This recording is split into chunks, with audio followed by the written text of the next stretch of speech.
ಜೈ Christ. ಯಾಕೋಬನು 2ನೇ ಸಂಧಿ 14-26 ವಚನಗಳು. ನಂಬಿಕೆ ಮಾತ್ರವೇ ಸಾಲದು, ನಡತೆಯೂ ಬೇಕೆಂಬ ಬೋಧೆ. ನನ್ನ ಸಹೋದರರೇ, ಒಬ್ಬನು ತನಗೆ ನಂಬಿಕೆ ಉಂಟೆಂದು ಹೇಳಿಕೊಂಡು ತಕ್ಕ ಕ್ರಿಯೆಗಳಿಲ್ಲದವನಾಗಿದ್ದರೆ ಪ್ರಯೋಜನವೇನು? ಅಂಥ ನಂಬಿಕೆಯು ಇವನನ್ನು ರಕ್ಷಿಸುವುದೋ? ಒಬ್ಬ ಸಹೋದರನಿಗೆ ಇಲ್ಲವೇ ಒಬ್ಬ ಸಹೋದರಿಗೆ ಬಟ್ಟೆಯೂ ಆ ದಿನದ ಆಹಾರವೂ ಇಲ್ಲದೆ ಇರುವಾಗ ನಿಮ್ಮಲ್ಲಿ ಒಬ್ಬನು ಅವರಿಗೆ ದೇಹಕ್ಕೆ ಬೇಕಾದದ್ದನ್ನು ಕೊಡದೆ ಸಮಾಧಾನದಿಂದ ಹೋಗಿರಿ, ಬೆಂಕಿ ಕಾಯಿಸಿಕೊಳ್ಳಿ, ಹೊಟ್ಟೆ ತುಂಬಿಸಿಕೊಳ್ಳಿ ಎಂದು ಬರೀ ಮಾತು ಹೇಳಿದರೆ ಪ್ರಯೋಜನವೇನು?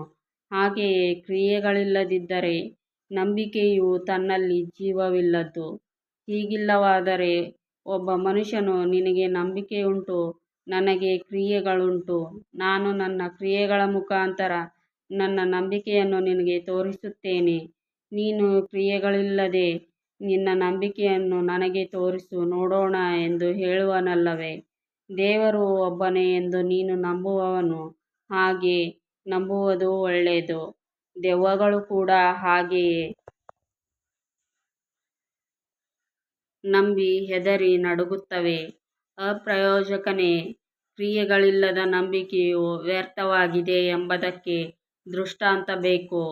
ನಮ್ಮ ಪಿತೃವಾದ ಅಬ್ರಹಾಮನು ಇಸಾಕನೆಂಬ ತನ್ನ ಮಗನನ್ನು ಯಜ್ಞವೇದಿಯ ಮೇಲೆ ಅರ್ಪಿಸಿದಾಗ ನೀತಿವಂತನೆಂಬ ನಿರ್ಣಯವನ್ನು ಹೊಂದಿದ್ದು ಕ್ರಿಯೆಗಳಿಂದಲ್ಲವೇ? ಅವನ ನಂಬಿಕೆಯು ಕ್ರಿಯೆಗಳೊಂದಿಗೆ ಪ್ರವರ್ತಿಸಿ ಆ ಕ್ರಿಯೆಗಳಿಂದಲೇ ಸಿದ್ಧಿಗೆ ಬಂತೆಂಬುದು ಕಾಣಬರುತ್ತದಲ್ಲ. ಅಬ್ರಹಾಮನು ದೇವರನ್ನು ನಂಬಿದನು, ಆ ನಂಬಿಕೆ ಅವನ ಲೆಕ್ಕಕ್ಕೆ ನೀತಿ ಎಂದು ಎಣಿಸಲ್ಪಟ್ಟಿತು ಎಂಬ ಶಾಸ್ತ್ರದ ಮಾತು ಹೀಗೆ ನೆರವೇರಿತು. ಮತ್ತು ದೇವರ ಸ್ನೇಹಿತನೆಂಬ ಹೆಸರು ಅವನಿಗೆ ಉಂಟಾಯಿತು. ಮನುಷ್ಯನು ಕ್ರಿಯೆಗಳಿಂದ ನೀತಿವಂತನೆಂದು ನಿರ್ಣಯಿಸಲ್ಪಡುತ್ತಾನೆ ಹೊರತು ಬರೀ ನಂಬಿಕೆಯಿಂದಲ್ಲವೆಂದು ನೋಡುತ್ತೀರಿ. ಅದೇ ರೀತಿಯಾಗಿ ಸೂಳೆಯಾದ ರಾಹಾಬಳು ಗೂಢಚಾರರನ್ನು ತನ್ನ ಮನೆಯಲ್ಲಿ ಸೇರಿಸಿಕೊಂಡು ಬೇರೆ ದಾರಿಯಿಂದ ಅವರನ್ನು ಕಳುಹಿಸಿದ್ದರಲ್ಲಿ ಕ್ರಿಯೆಗಳಿಂದಲೇ ನೀತಿವಂತಳೆಂಬ ನಿರ್ಣಯವನ್ನು ಹೊಂದಿದಳಲ್ಲವೇ?